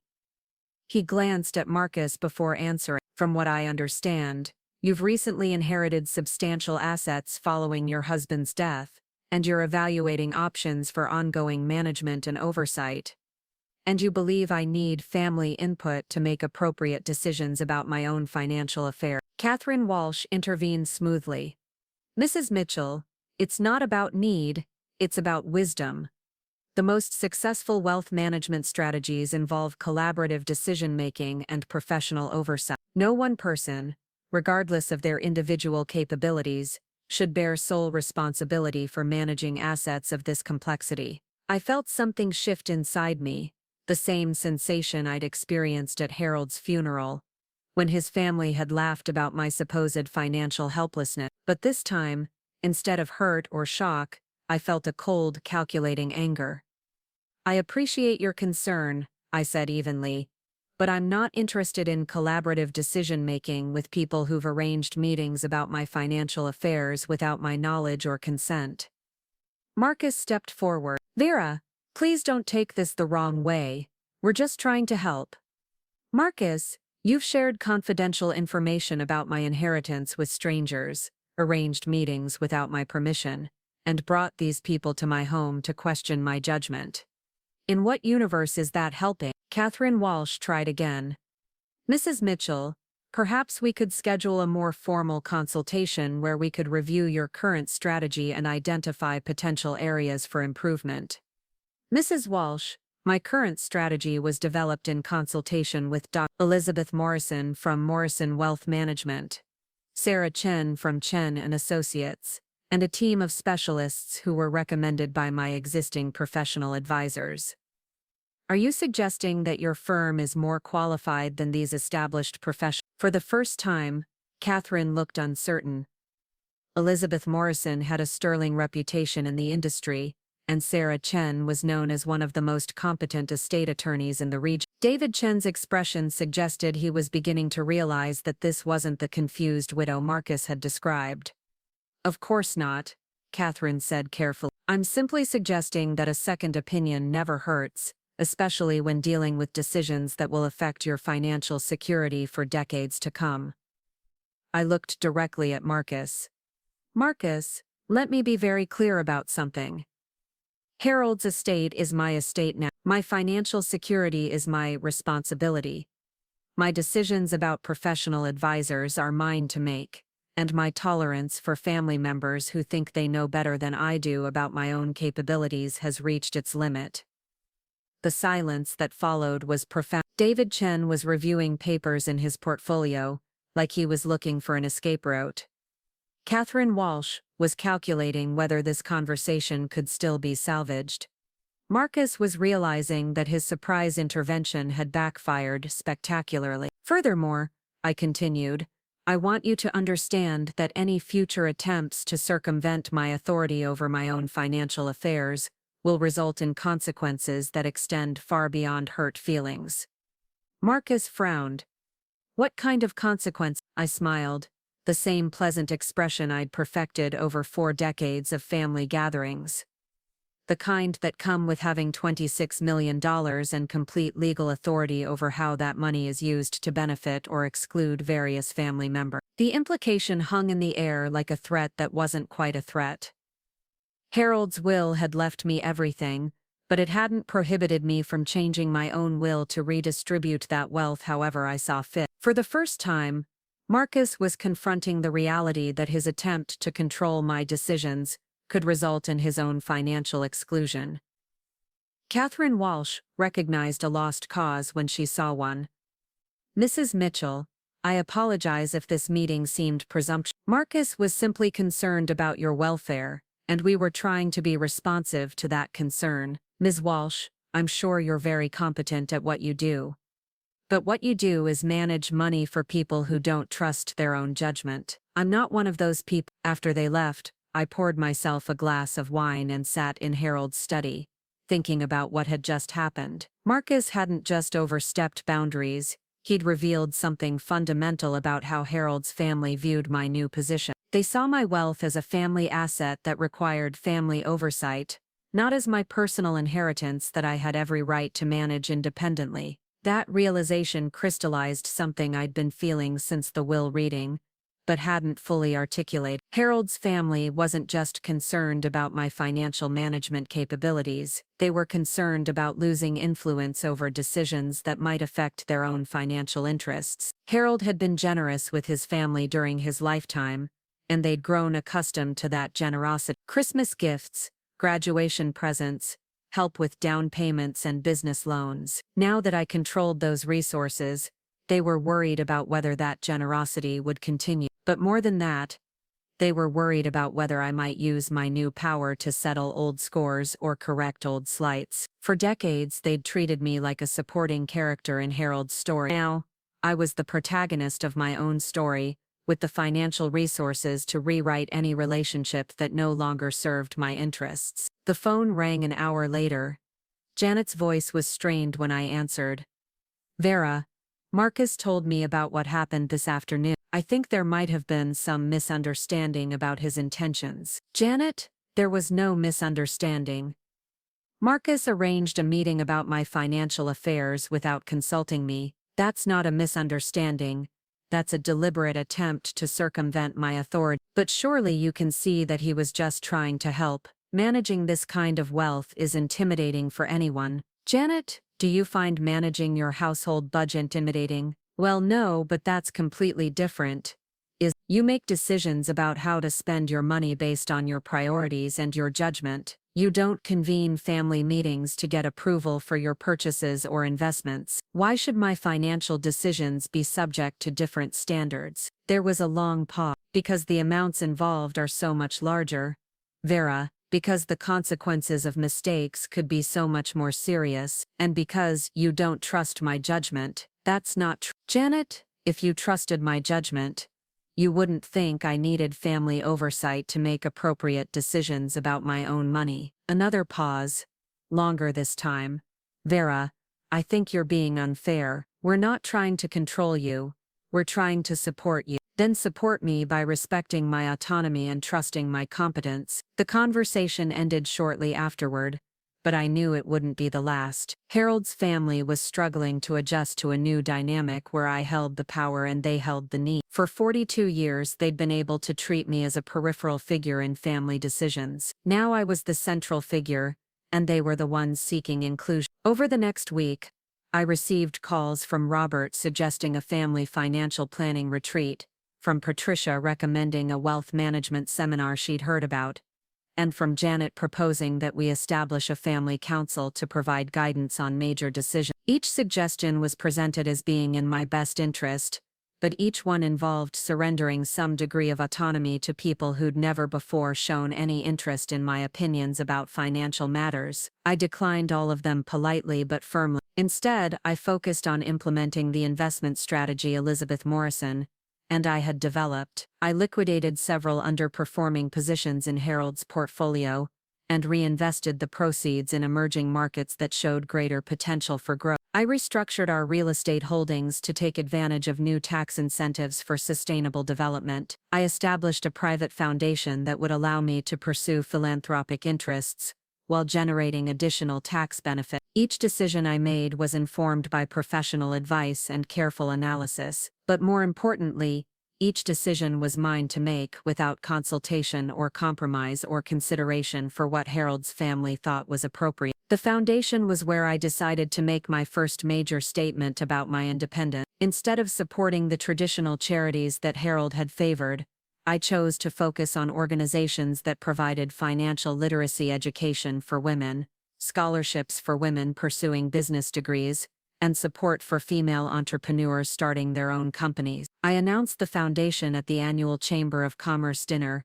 an event I'd attended with Harold for 20 years without ever being invited to speak. This year, as one of the region's most significant new philanthropists, I was asked to address the audience about my charitable priority. I wore a navy blue evening gown that I'd never had occasion to wear during Harold's lifetime, paired with the diamond necklace he'd given me for our 30th anniversary. I wanted to look like what I was, a wealthy woman using her resources to advance causes she cared about. The speech I gave was brief but pointed. I talked about the importance of financial education for women, the barriers that prevented women from achieving economic independence, and the role that successful women could play in mentoring the next generation. I announced that the Mitchell Foundation would be providing $2 million in grants over the next 5 years to organizations working on these issues. The response was overwhelmingly positive.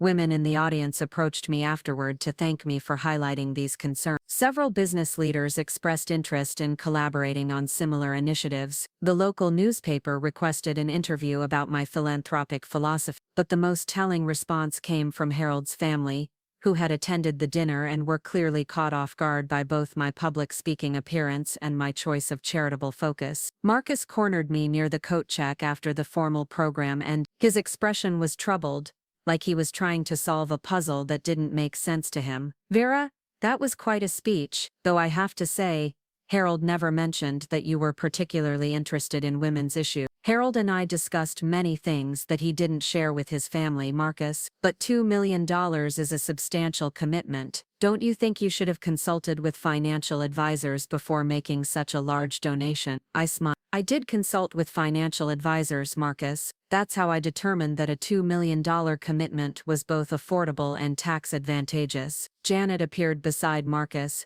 her face flushed with what looked like embarrassment. "Vera, people are asking me about your speech, and I don't know what to tell them. I had no idea you felt so strongly about these issues." "What issues specifically, Janet?"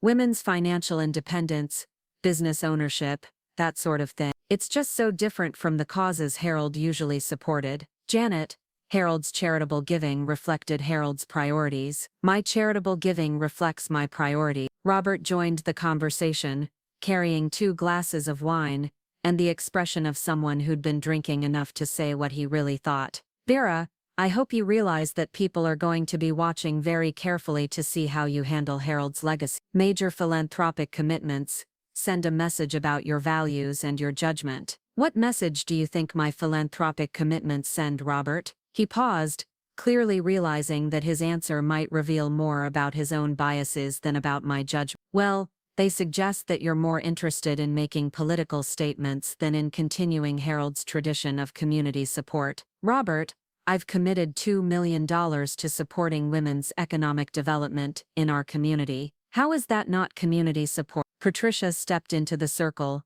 her voice carrying the carefully modulated tone of someone trying to diffuse tension. "I think what Robert means is that Harold's charitable giving was always very traditional, supporting the church, the hospital, the scholarship fund at the high school. People understood those commitments, and people don't understand supporting women's financial education. It's not that they don't understand it," Patricia said carefully. "It's that it's so different from Harold's approach. People might wonder if you're trying to make some kind of statement about your marriage or your relationship with Harold's memory." The accusation was subtle but clear. Harold's family was suggesting that my philanthropic choices represented a rejection of Harold's values, a public statement of independence that dishonored his memory. I looked around the circle of concerned faces, these people who'd spent decades assuming they understood my priorities and my motivation. For 42 years, I'd allowed them to believe that my opinions were simply extensions of Harold's opinions, that my interests aligned perfectly with his interests, that I had no independent vision for how wealth should be used to benefit society. "You're right," I said quietly. My philanthropic strategy is different from Harold's approach. Harold supported institutions that had already proven their value and their stability. I'm choosing to support initiatives that have the potential to create systemic change. Marcus frowned. Systemic change in the assumption that women need family oversight to make appropriate financial decisions. The silence that followed was profound. For the first time, I'd stated explicitly what had been implicit in all our recent conversations. Harold's family's concern about my financial management wasn't really about my competence or my judgment. It was about their discomfort with my independence. Catherine Walsh's business card was still sitting on my kitchen counter when I got home that night. I picked it up and studied the elegant typography, the heavy stock paper, the embossed logo that suggested sophistication and expertise. Then I threw it in the garbage. The next morning I called Elizabeth Morrison to schedule a comprehensive review of my investment strategy. Not because I was uncertain about my decisions, but because I wanted to accelerate the timeline for several initiatives I'd been considering. Dr. Morrison, I'd like to discuss increasing my position in the international technology sector. I'm also interested in exploring opportunities in sustainable energy development and biotechnology research. Those are all growth sectors with significant potential. Mrs. Mitchell, are you thinking of rebalancing your existing portfolio or making additional investments? I'm thinking of taking a more aggressive approach to wealth building than Harold and I pursued during our marriage. Harold was conservative by nature, but I'm beginning to think that conservative strategies may not be appropriate for my current situation. There was a pause on the other end of the line. May I ask what's driving this shift in your risk tolerance? I thought about how to answer that question honestly. The truth was that my risk tolerance hadn't changed as much as my understanding of what I was risking. Harold had always been concerned about protecting what we'd already built, but I was beginning to realize that protecting wealth wasn't the same thing as building wealth, and building wealth wasn't the same thing as building power. Harold's family was uncomfortable with my independence because they understood, perhaps better than I had initially, that financial independence inevitably led to social and political independence. Women with significant wealth don't need to accommodate other people's expectations or compromise their own values to maintain family relationships. Dr. Morrison, I'm 58 years old, I have no children and no financial dependence. I have enough wealth to last several lifetimes even if I never earn another dollar. Given those circumstances, I think I can afford to pursue opportunities that offer the potential for exceptional returns, even if they involve higher levels of risk. That's a very sophisticated way of thinking about your situation, Mrs. Mitchell. Most people in your position become more conservative after inheriting wealth, not more aggressive. Most people in my position have been making their own financial decisions for decades before they inherit wealth. I'm just beginning to discover what I'm capable of when I don't have to consider anyone else's opinion about appropriate risk level. That afternoon, I received an unexpected visitor. Sarah Chen arrived at my door carrying a manila folder and wearing the expression of someone who'd been asked to deliver uncomfortable news. Vera, I hope you don't mind my stopping by unannounced. Something has come to my attention that I think you should know about. I invited her into the living room and offered coffee, but she declined. Instead, she opened her folder and removed several legal documents. I've been contacted by William Brennan about a potential challenge to Harold's estate settlement. Apparently, some family members have raised questions about the validity of certain provisions in Harold's will. I felt a chill that had nothing to do with the temperature in the room. What kind of questions? They're suggesting that Harold may not have been competent to make certain decisions in the months before his death. Specifically, they're questioning whether he fully understood the implications of leaving you complete control over assets that were accumulated through what they're calling family business enterprises. Sarah, Harold was completely lucid right up until the day he died. His doctor can confirm that he showed no signs of cognitive decline or mental incompetence. I know that, and you know that, but competency challenges don't require proof of clinical dementia or mental illness. They only require evidence that the deceased may have been unduly influenced or may not have fully understood the consequences of their decisions. I stared at the documents Sarah was holding, trying to process the implications of what she was telling. Harold's family wasn't just questioning my judgment about financial management, they were questioning Harold's judgment about leaving me in control of his estate, Who specifically is raising these questions? The challenge is being initiated by Marcus Mitchell, with support from Janet Richardson and Robert Mitchell. They're represented by Carruthers, Baldwin and Associates, a firm that specializes in estate litigation. I knew that firm by reputation. They were expensive, aggressive, and successful at overturning wills when they could demonstrate that the deceased had been manipulated or coerced into making decisions that benefited one party at the expense of others. What exactly are they alleging? Sarah consulted her notes. They're claiming that Harold's decision to leave you complete control over his estate was inconsistent with his previous statements about family financial planning. They're also suggesting that some of Harold's recent investment decisions were made without proper consideration for the family's long-term interests. Sarah, Harold made his investment decisions in consultation with me for 20 years. We developed our financial strategy together, and we updated his will together to reflect our shared priorities. I believe that, Vera, but the challenge isn't really about Harold's competence. It's about whether Harold understood that he was excluding his family from decisions that would affect their financial future. I stood up and walked to the window, looking out at the garden Harold and I had planted together 15 years earlier. The roses were blooming, the same varieties we'd chosen because they would provide color from spring through fall. Harold had never made a major decision without considering its long-term implications. Sarah, what are they hoping to achieve with this challenge? If they can demonstrate that Harold's will doesn't accurately reflect his true intentions, they could potentially have certain provisions modified or overturned. At minimum, they could establish some form of family oversight over major financial decisions. And if they're unsuccessful, they're still going to tie up the estate in litigation for months or possibly years. Even if you ultimately win, the process will be expensive, time-consuming, and emotionally draining. I turned back to face Sarah, feeling the same cold anger I'd experienced when Marcus had brought strangers to my door to question my judgment.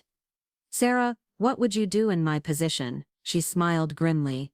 I'd fight, and I'd win. But more importantly, I'd make sure that anyone who challenged my authority understood the full consequences of their decision. That evening, I sat in Harold's study with a legal pad and pen, making notes about the family members who were challenging my inheritance. Marcus, who'd built a comfortable but unremarkable career in banking. Janet, whose financial security depended entirely on her late husband's pension and Social Security. Robert, who'd been asking Harold for business advice and occasional loans for decades. None of them had been financially independent during Harold's lifetime. All of them had benefited from Harold's generosity in ways both large and small. And now they were challenging my right to control the wealth that Harold and I had built together, claiming that Harold hadn't understood the implications of leaving everything to his wife. But Harold had understood perfectly. He'd understood that I was the partner who'd helped him build his empire, the person who'd supported his ambitions and managed his resources. He'd understood that I was the one person he could trust to honor his legacy while pursuing my own vision for how wealth should be used. Harold's family was about to learn what it meant to challenge someone who had both the resources to fight back and the intelligence to fight strategically.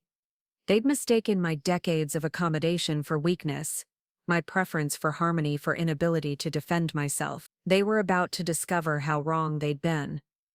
I picked up the phone and called Elizabeth Morrison's emergency line.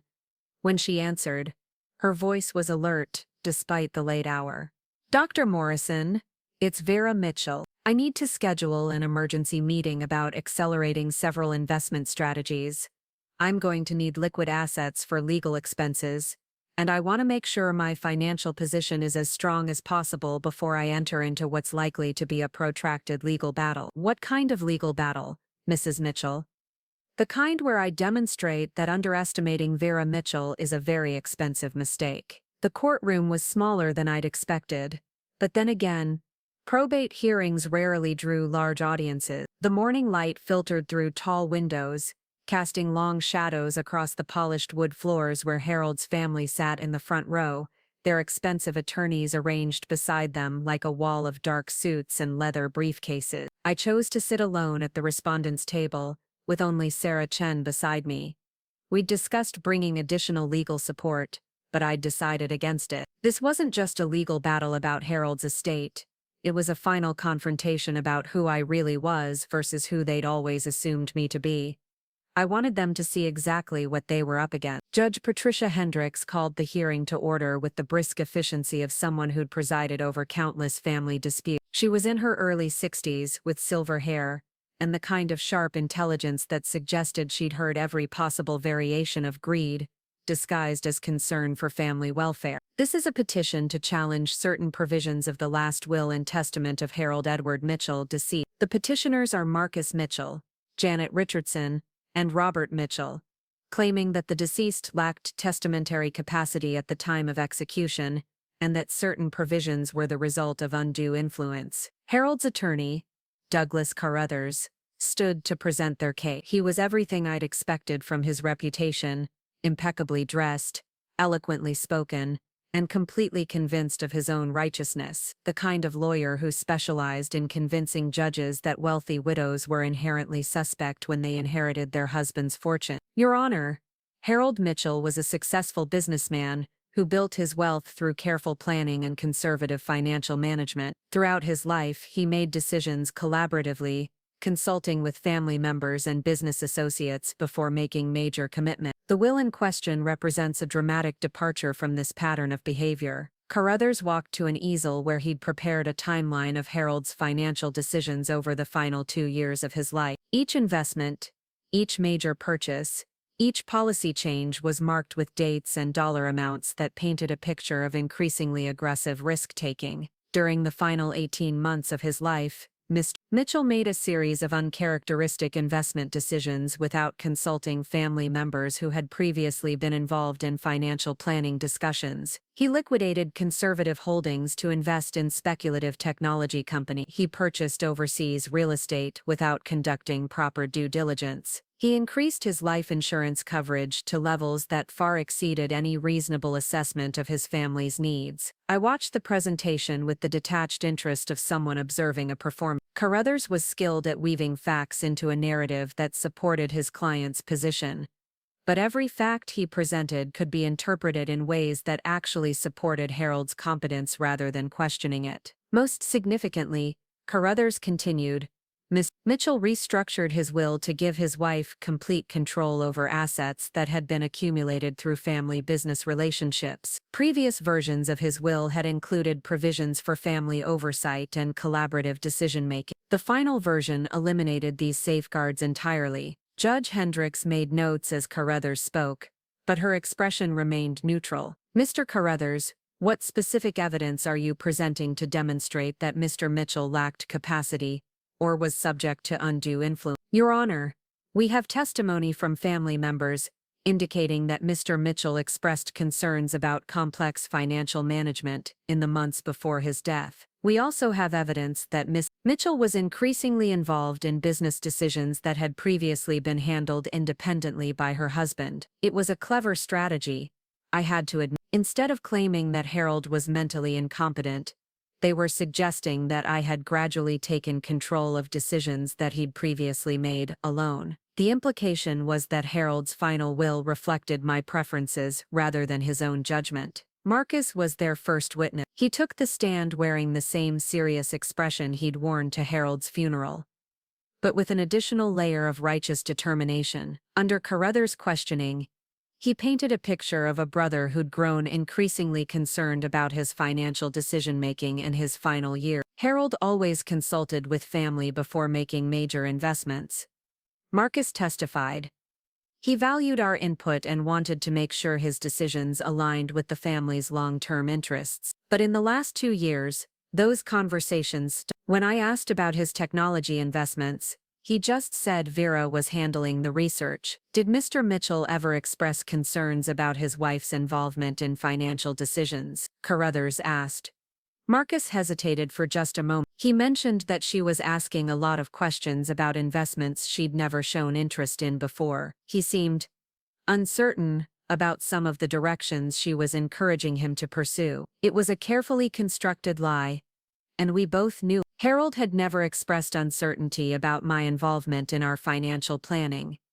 If anything, he'd relied on my analysis more heavily in his final years. not less. But Marcus was betting that I couldn't prove what Harold had or hadn't said in private family conversation. Janet's testimony followed the same pattern. She described a sister-in-law who'd become increasingly assertive about financial matters, pushing Harold toward investment strategies that seemed inconsistent with his conservative nature. According to Janet, Harold had confided that he felt pressured to take risks he wasn't comfortable with. He said Vera had developed very strong opinions about how their money should be invested. Janet testified, Harold wasn't the kind of man to ignore his wife's wishes, but I could tell he was struggling with some of the decisions they were making together. Robert's testimony was the most damaging, because he focused on specific business decisions that could be verified through documentation. He described conversations where Harold had expressed doubts about certain technology investments, concerns about the volatility of overseas markets, and questions about whether he was taking on too much risk for someone approaching retirement. Harold was a construction man, Robert testified. He understood real estate, traditional investments, conservative growth strategies. These high-tech companies and biotech startups weren't his area of expertise. When I asked him about them, he admitted that he was relying heavily on Vera's research. Under cross-examination, Sarah Chen systematically dismantled each piece of testimony. She established that none of the family members had been directly involved in Harold's business decisions for years before his death. She demonstrated that Harold's risky investments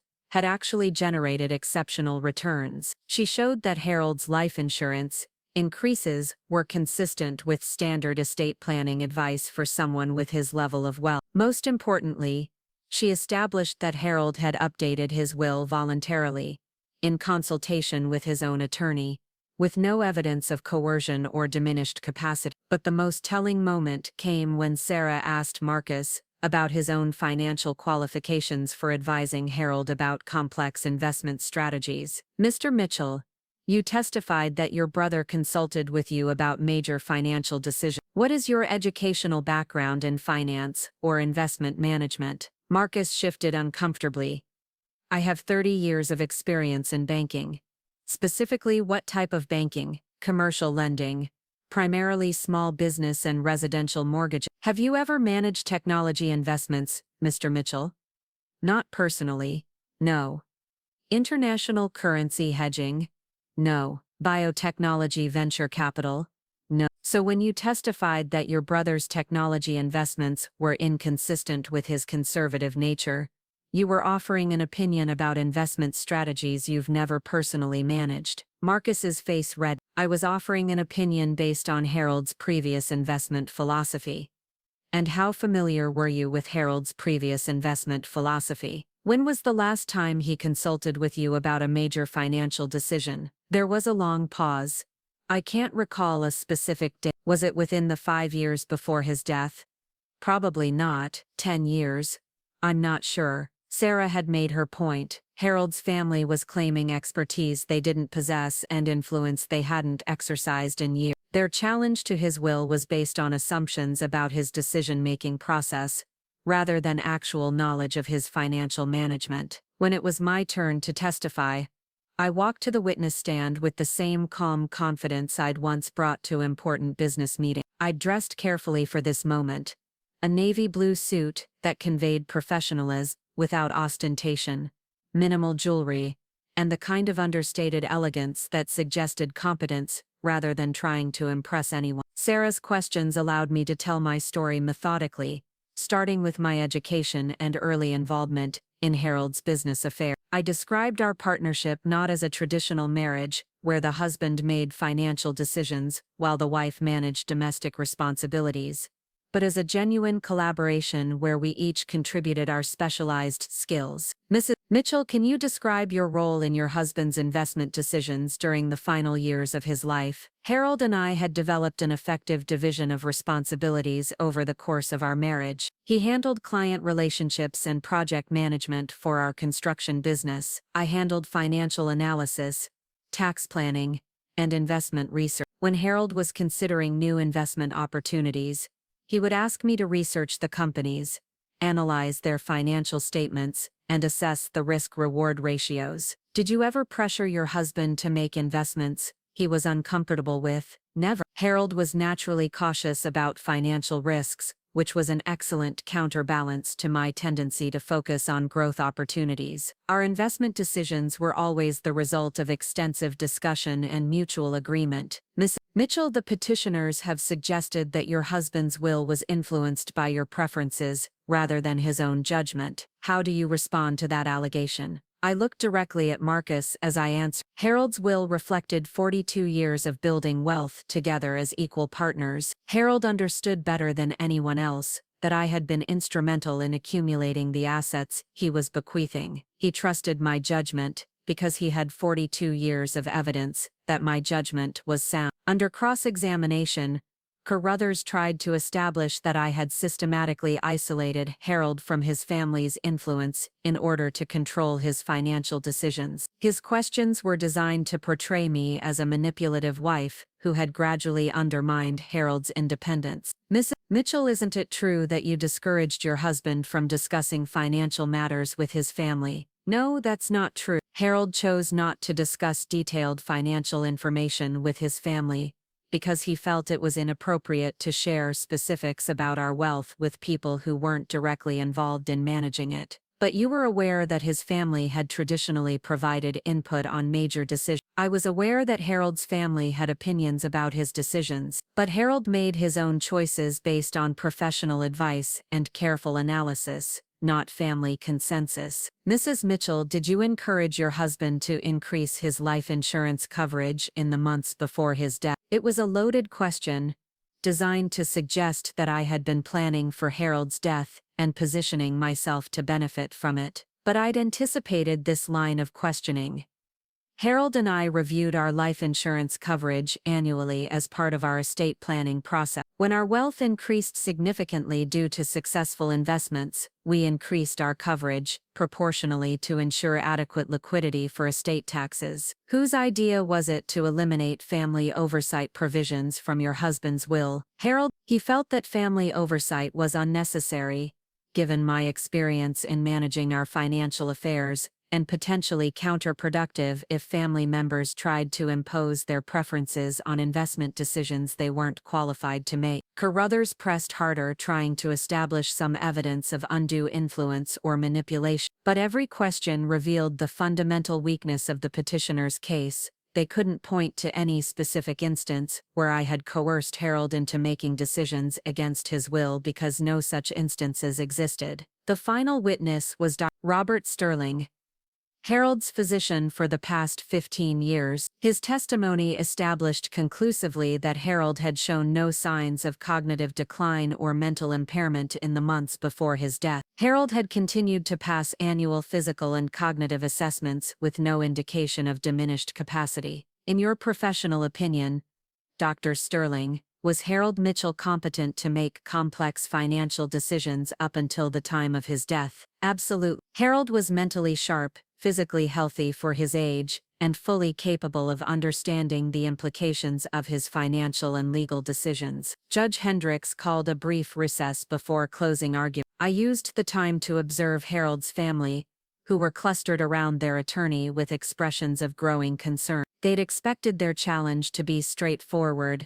Present evidence that Harold had been manipulated by his scheming wife, demonstrate that his final will was inconsistent with his true wishes, and convince the judge to modify the estate settlement. Instead, they'd been forced to confront the reality that Harold's decision to leave me complete control of his estate was based on 42 years of evidence that I was qualified to manage it. Their assumptions about my role in our marriage had been systematically dismantled, and their own lack of involvement in Harold's actual financial decisions had been exposed. In his closing argument, Carruthers made one final attempt to portray me as a manipulative spouse who had taken advantage of Harold's trusting nature. But his argument sounded increasingly desperate as he struggled to explain why Harold's own attorney, his physician and his financial advisors had all found him competent and his decisions reasonable. Sarah's closing argument was devastating in its simplicity. She methodically reviewed the evidence that Harold had been mentally competent,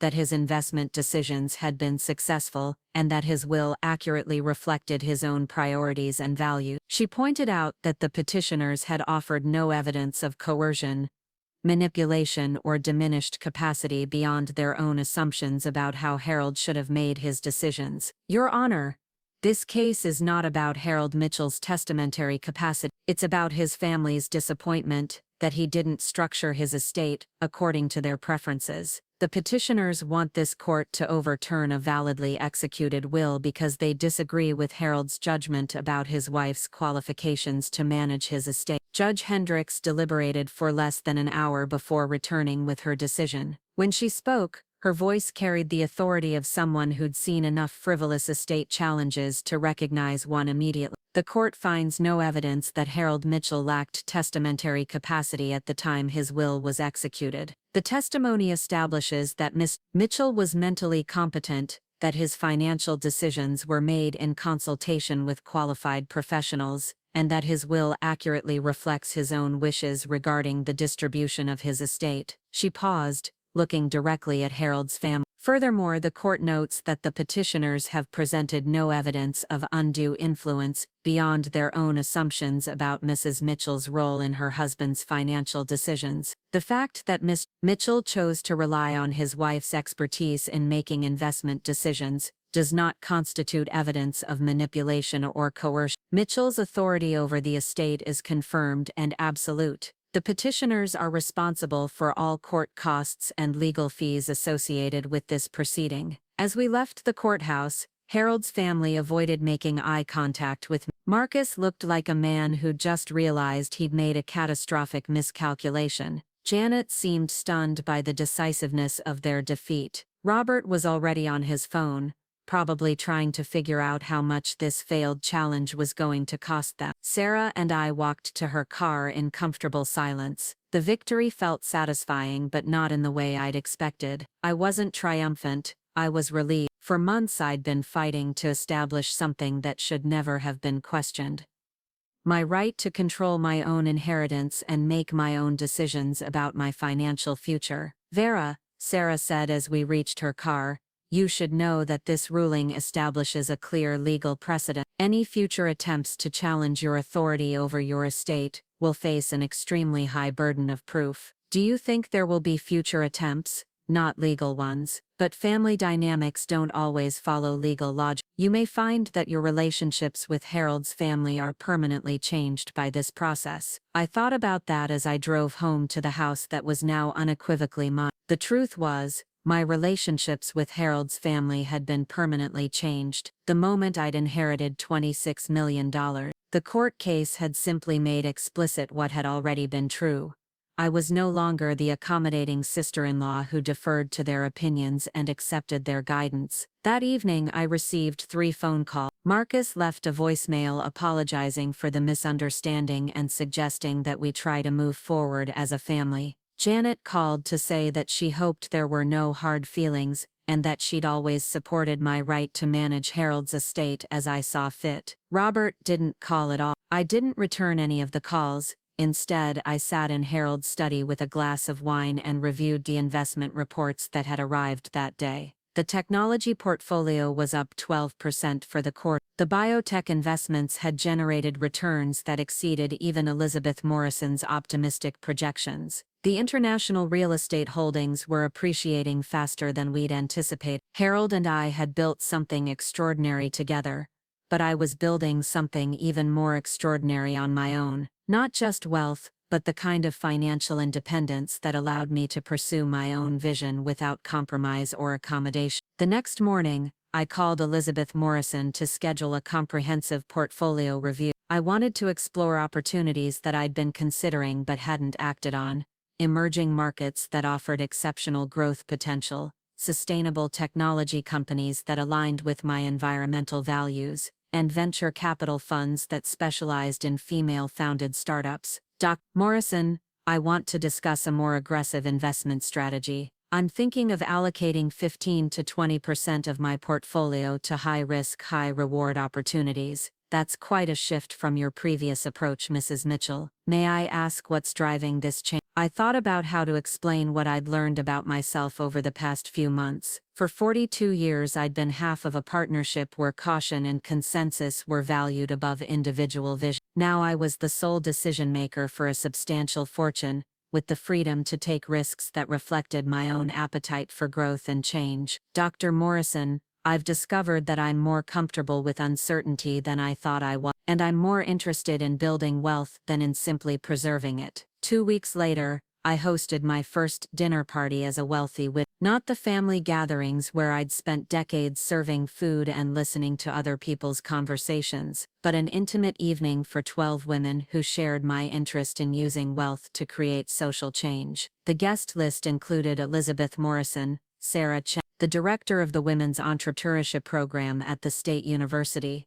the founder of a microfinance organization that supported female business owners, and several other women who were using their resources to advance causes they cared about. I served dinner in the dining room where I'd once endured Harold's family's assumptions about my financial incompetence. But this time, I was at the head of the table, leading conversations about investment strategies, philanthropic priorities, and the responsibility that came with significant wealth. The evening felt like a celebration of possibilities I'd never allowed myself to imagine. For the first time in my adult life, I was surrounded by people who valued my opinions, respected my judgment, and shared my vision for how money could be used to create positive change. As my guests were leaving, Elizabeth Morrison pulled me aside. "Vera, I have to tell you that tonight has been inspiring. It's rare to see someone embrace their financial power with such clarity and purpose." Elizabeth, for 42 years, I thought financial power meant having enough money to be comfortable and secure. Now I understand that it means having enough money to be completely autonomous. 3 months after the court hearing, I received a wedding invitation that summarized everything that had changed in my life. Patricia and Marcus's daughter Sarah was getting married, and the invitation was addressed simply to Mrs. Vera Mitchell, not Mr. and Mrs. Harold Mitchell as it would have been during Harold's lifetime, but to me as an individual with my own social standing. I RSVP'd that I would attend, and I bought a gift from the registry, a crystal vase that cost more than most people spent on rent, not because I wanted to impress anyone but because I could afford to be generous without thinking about the expense. At the reception, I sat at a table with other family friends, wearing a dress that had cost more than I'd spent on clothing in any single year during my marriage. People approached me throughout the evening to congratulate me on my philanthropic work, to ask my opinion about investment opportunities, and to request introductions to the professionals I worked with. For the first time at a family event, I wasn't serving food or cleaning up afterward. I was a guest, treated with the respect and deference that came with being one of the wealthiest people in the room. Harold's family was polite but distant. Marcus made small talk about the weather and avoided any mention of business or financial matters. Janet complimented my dress and asked superficial questions about my health. Robert ignored me entirely, but their discomfort was no longer my problem to solve. For 42 years I'd managed family relationships by accommodating other people's expectations and minimizing my own needs. Now I had the financial independence to maintain relationships that served my interests and to end relationships that didn't. As I drove home from the wedding, I reflected on how completely my life had changed since Harold's death. I was no longer the woman who smiled politely while other people questioned her judgment. I was no longer the supporting character in someone else's story. I was no longer afraid of what people might think if I made decisions they didn't understand. I was Vera Mitchell, a woman worth $26 million, who had earned every penny of it through 42 years of partnership, intelligence, and hard work. I was a philanthropist, an investor and a businesswoman who made her own decisions and lived with the consequences. Most importantly, I was no longer invisible. Harold's family had laughed at his funeral because they'd thought I was helpless without him. They'd discovered that I was actually more powerful without him than I'd ever been able to be with him, and that discovery had changed everything. Up next, you've got 2 more standout stories right on your screen. If this one hit the mark, you won't want to pass these up. Just click and check them out.